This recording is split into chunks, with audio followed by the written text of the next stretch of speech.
আসসালামু আলাইকুম ভিউয়ার্স, লন্ডনমালা ভয়েসের পক্ষ থেকে আপনাদের সবাইকে স্বাগত জানাচ্ছি। এখনকার যে সংবাদটি সেটি হচ্ছে সাউথ লন্ডন থেকে ১৪ বছর বয়সী এক কিশোরকে আটক করা হয়েছে, যার বিরুদ্ধে অভিযোগ হচ্ছে সে ২টি মসজিদে হামলার পরিকল্পনা করেছিল। এই অভিযোগে তাকে আটক করা হয়, যদিও তাকে ভিন্ন একটি কারণে আটক করার পর তার গাড়ি থেকে এই তথ্যগুলা বের হয়ে আসে।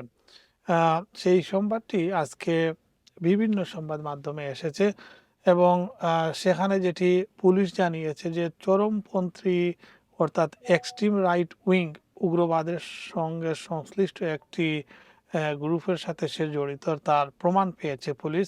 এবং মেট্রোপলিটন পুলিশ জানিয়েছে যে সাউথ লন্ডনের একটি ঠিকানায় প্রথমে একটি গাড়ি ভাঙচুরের অভিযোগে ওই কিশোরকে আটক করা হয়। তবে তাল্লাশির সময় কর্মকর্তারা উদ্বেগজনক বেশ কিছু নথি উদ্ধার করেন, যার ভিত্তিতে তার বিরুদ্ধে সন্ত্রাসবাদ বিরোধী তদন্ত শুরু হয়। তদন্তে অভিযোগ উঠে কিশোরটি সাটন এলাকার ২টি মসজিদকে লক্ষ্য করে হামলার পরিকল্পনা করছিল। পরে তাকে সন্ত্রাসী কর্মকাণ্ডের প্রস্তুতির অভিযোগে অভিযুক্ত করা হয় এবং বিচারিক হেফাজতে পাঠানো হয়েছে। পুলিশ জানিয়েছে যে আগামী বৃহস্পতিবার ওয়েস্টমিনস্টার ম্যাজিস্ট্রেট আদালতে তাকে হাজির করা হবে। তার বিরুদ্ধে ৯ জুলাই বা তার আগে সন্ত্রাসী কর্মকাণ্ডের প্রস্তুতি নেওয়া এবং বর্ণবিদ্বেষমূলক উদ্দেশ্যে সম্পত্তির ক্ষতি করার অভিযোগ আনা হয়েছে।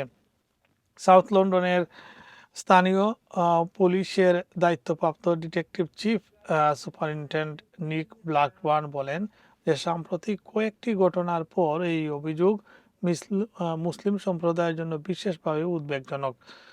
তিনি উল্লেখ করেন যে কয়েকদিন আগে সাফুকে একটি ইসলামিক উৎসবকে লক্ষ্য করে কথিত হামলার পরিকল্পনার অভিযোগে ১২ জনকে গ্রেফতার করা হয়। এছাড়া লেটন এলাকার একটি মসজিদের বাইরে হামলার অভিযোগে আরও একজনকে আটক করা হয়েছে।